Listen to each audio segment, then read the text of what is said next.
Here we have the Tamiya Daimler Scout Car Mark II, and it's one of those ones I made as a teenager. I was surprised at how good it is. I know some people have a bit of a moan about scale on some Tamiya things, but generally this comes out alright, and it's a good vehicle. So anyway, here's the first parts, the kind of base of the chassis and bits of the suspension. Pretty unspectacular. There we go. Then what's interesting, they've made it so that the front wheels steer. And they've actually put the I don't know what you call it. I don't know how realistic that bar is that joins the two sides up, but you can see it's got grooves on it, and there's a sort of rib on the underside of that thing, and it stops the wheels from flailing around, but still they move. Anyway, there's the kind of drums going on, and once you've got these bits of the chassis on, the whole vehicle pulls together quite quickly. A little bit of painting on the interior and you're away and running, so it's going to go fast, I think, but yeah, don't blink.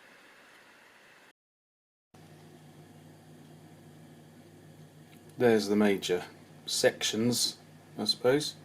I've put some bits on the wheel housings that eventually I'll have to do on that side, but at least, you know, not everything's happening at once without anybody seeing.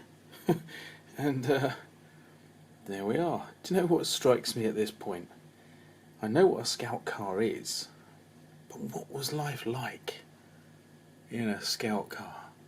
That would be a very interesting book, wouldn't it? 5.5 years in a scout car. Just looking at sort of the wheel arches, there's these really weird kind of box shapes. They're attached, or they're separate parts that attach like that. So let's have a look at one. There it is, and it falls off. Obviously if you glue it, it doesn't. But what a strange little thing. I don't know what it did. Was it for storage? There's no little hatches. Or did it just smooth out the shape? Why'd you need it? Or did it cover up a vulnerable spot? I don't know. So I'll glue it on. That's a really dumb thing to say, isn't it? I don't know. And there we have sort of, well, more than half, logically. Let's move that out of the way, it's complicating things.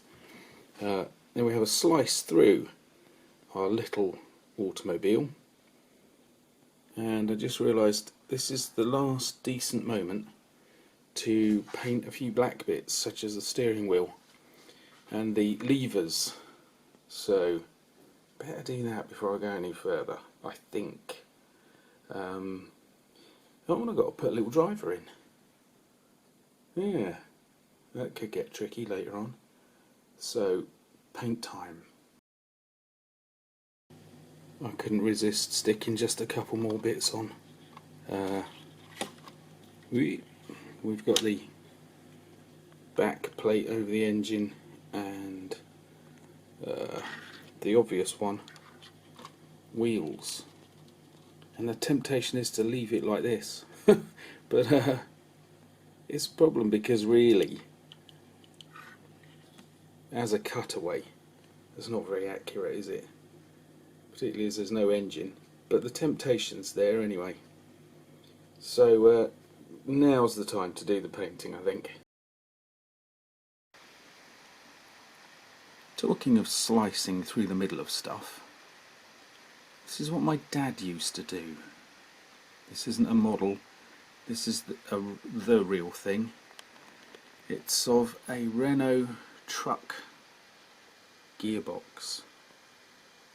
I didn't know he did this kind of thing. He just went to work, came back mucky and clean himself up and then repair his cars, do the garden and things like that.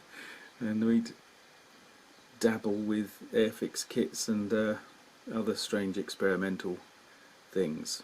but this is what he did, and he learned about this once he retired. So yeah, I don't know that I could get to that standard.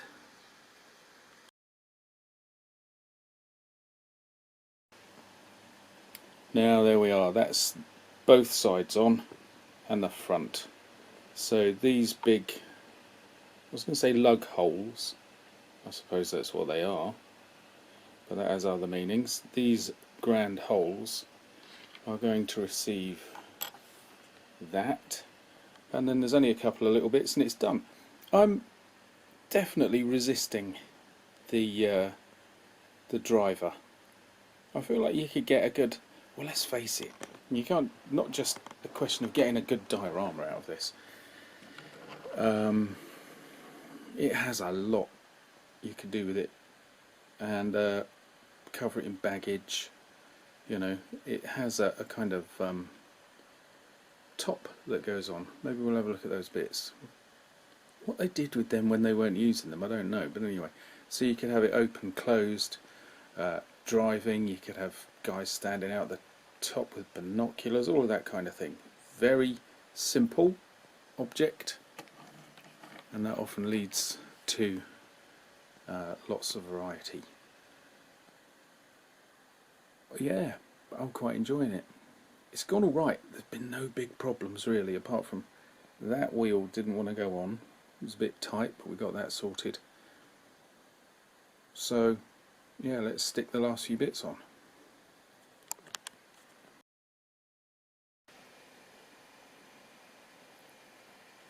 And the lid is on. There it is. Very strange appearance. It's just placed on. There we go. Odd, but if I don't have that on, I've got two hinged metal plates I can put to use somewhere else. Don't know where.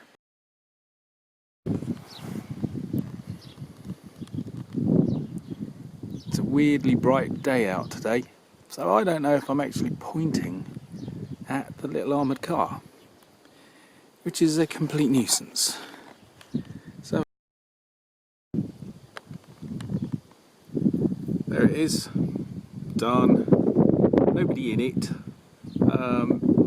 I was tempted to put a little man in, perhaps two, one with binoculars, and I thought, no, let's make that another film in effect. Let's come back to some of these, so we don't blur or muddy the water on it. This is it done. This is it in its straightest, simplest form. And it was a very, very enjoyable model, and it all went together remarkably well. Considering what a complex shape it is, that could have been a disaster. I think I should have done a little bit more highlighting and underdone some of the sort of bare iron weathering. But apart from that, you know, it went just fine. So I would highly recommend it. And as I said, it lends itself to an awful lot of possibilities. Covered in gear, I'm sure. You know, you could have a meeting up with the SAS Jeep. Tragically, I've made an SAS Jeep, but there's absolutely no film of that. And tragically, that means I might have to get another one, doesn't it? One of my favourite models. Thoroughly enjoy making those too. And of course, this one can easily be in Italy, and you know, D-Day, post D-Day, all of that. They were ubiquitous. So good, thumbs up, 10 out of 10. Not by me, but at least I resisted going overboard. That is something to be pleased with. What's interesting is I did the Valentine tank and showed a little bit of a Crusader tank that I did, so I could put all these together and do a little bit of a desert vignette, couldn't I? Because this, yet again, doesn't quite look like the desert, does it? Sun's come out a bit more, but yeah, we're just not really getting that North Africa feel. But anyway, there we go. Good model. I haven't overdone things too much for a change, and I would say to folks, if you can get your hands on one of these, go on, buy it, make it. Thanks for watching anyway, and I'll try and come up with something, another thing soon. Cheers.